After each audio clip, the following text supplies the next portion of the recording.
juicing the numbers?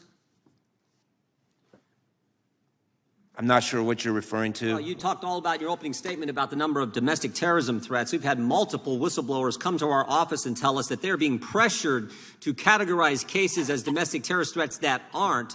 And I'm just wondering, because it was the opening of your statement, most of your statement, you talked about this new office you filled. Are you juicing the numbers?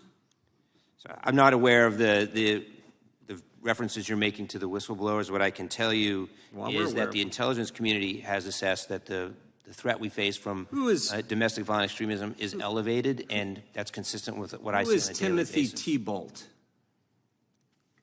I'm sorry, I don't know that name. You don't know that name? Mr. Grassley does. Mr. Grassley cited in his letter. Mr. Gates brought him up in his 5 minutes of questioning. Mr. T-Bolt's a guy who suppressed information that was verifiable about Hunter Biden in 2020. You don't know who this individual is? I'm sorry, I don't know who that is. You know what's also interesting about this individual? He's the guy that the whistleblowers told us is pressuring them to recategorize the cases as domestic terrorism cases. And you don't know anything about him. I do not. All right, well, I guess that maybe stands to reason. I find that interesting. How many more parents has the Department of Justice investigated? The Justice Department and the FBI investigate individuals who commit acts of violence or threats of violence. I'm talking in relative to the school board issue. How many more parents have you investigated? We know of 20-some, over 2 dozen, because, again, we've had other whistleblowers come forward and tell us about that. I mean, the number, it's almost like it's a well-worn trail of FBI agents coming as whistleblowers to our office because so many things that they're concerned about going on at the Justice Department. So we know of over 2 dozen. I want to know how many more have you done since we sent that letter 2 months ago to the Justice Department? So we don't investigate anyone based on their status as a parent or not a parent. We would investigate and prosecute. You would investigate them based on the threat tag, EDU officials, the designation. How many more than the 20-some we know about already? How many more have been investigated because they have that threat tag associated with their name? I don't believe that anyone's been investigated because they have a threat tag, and I can't speak to that. How else are you going to identify them? That was the FBI memo, threat tag on their name, EDU officials, and they've been investigated. And again, we know of over 2 dozen of them. Yeah. I don't have specific information about that. All right. You were on the press release when the Attorney General issued his memorandum on October 4th, 2021. The National Security Division was mentioned on this press release that went out that day. Here's what the press release says. According to the Attorney General's memorandum, the Justice Department will launch a series of additional efforts to include the creation of a task force. Has that task force been created? I believe that it has, yes. You believe, or has it? I believe that it has, yes. Who's on it? So a number of components across the Justice Department. Who's on the task force? A number of components are represented on the task force, from the criminal division to the civil division. Well, components don't serve on task force. People do. Who are the people on the task force? A number of representatives of those components serve on the task force. Do you serve on it? I am not a member of the task force. I have not been to any meetings. So there are a number of representatives across the department who form that task force. Who from the NSD is on the task force? So I don't have any information about who particularly is on the task forse from my division. This was a big press release. This was the biggest story in the news last fall, and the National Security Division is one of the components on the task force, and you've never been to a task force meeting, and you don't know who from your division is? Correct.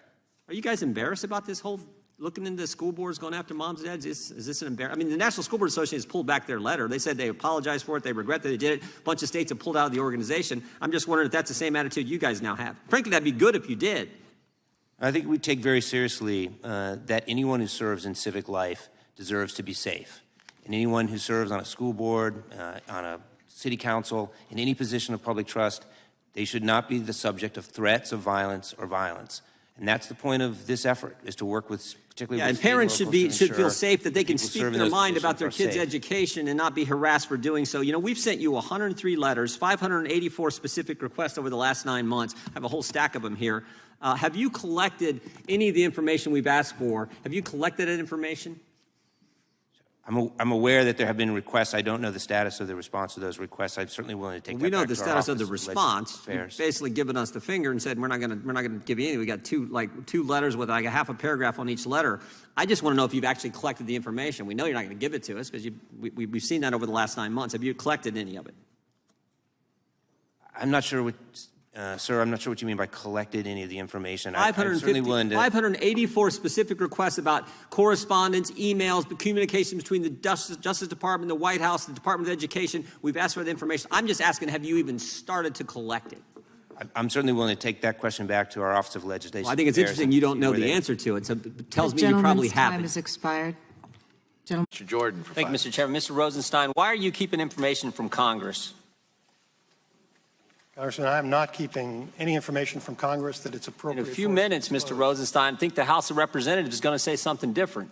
I don't agree with you, Congressman. I don't believe that's what they're going to say, and if they do, they'll be mistaken. I disagree, but I think in a few minutes, the House of Representatives is going to go on record saying you haven't complied with requests from a separate and equal branch of government, that you haven't complied with subpoenas, and you got 7 days to get your act together. I think that's what's going to happen in a few. And that's not Jim Jordan.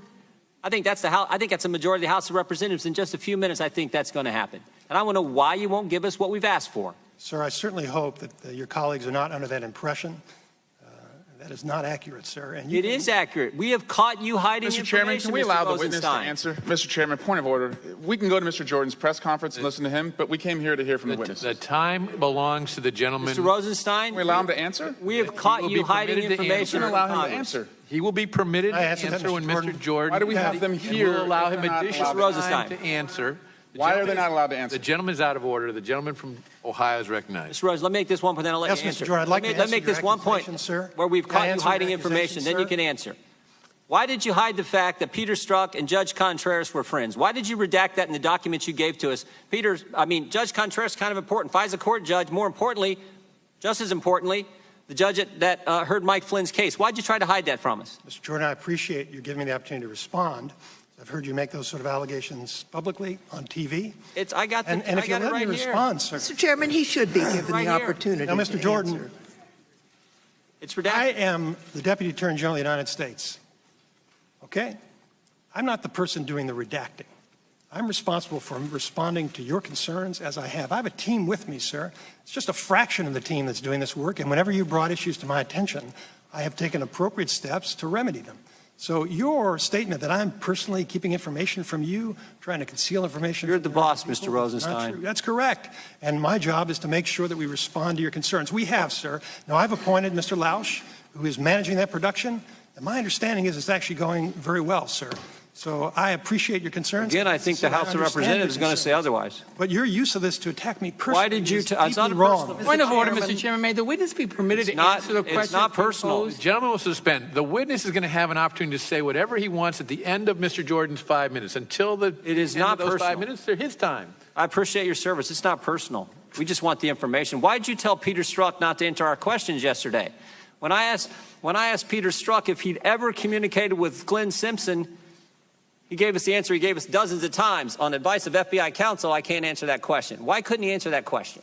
Mr. Jordan, I appreciate your sincere concerns, but I didn't give Peter Strzok any instructions. If there was some problem with the instructions he had, I'll be happy to look into it. Not what his You have to FBI lawyer understand, said. Mr. Jordan, when you find some problem with a production or with questions, it doesn't mean that I'm personally trying to conceal something from you. It means we're running an organization that's trying to follow the rules, and we're going to respond. You know what was interesting? When I asked him if he'd ever talked to Bruce Orr, he said he had.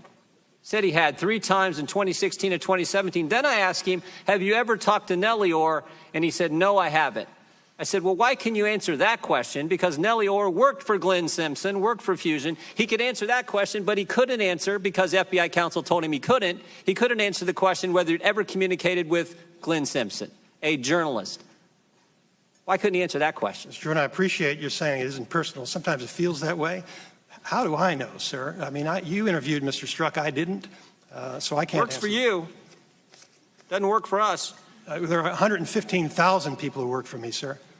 Mr. Rosenstein, did you threaten staffers on the House Intelligence Committee? Media reports indicate you did. Media reports are mistaken. Sometimes.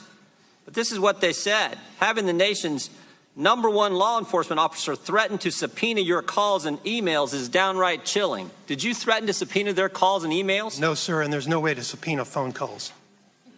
Well, I mean, I'm just saying. I'm reading what the press said. I'm reading what the press said. I would suggest that you not rely on what the press says, sir. Well, I didn't ask if there's no way to do it. I asked if you said it. If I said what? What I just read you. No, I did not.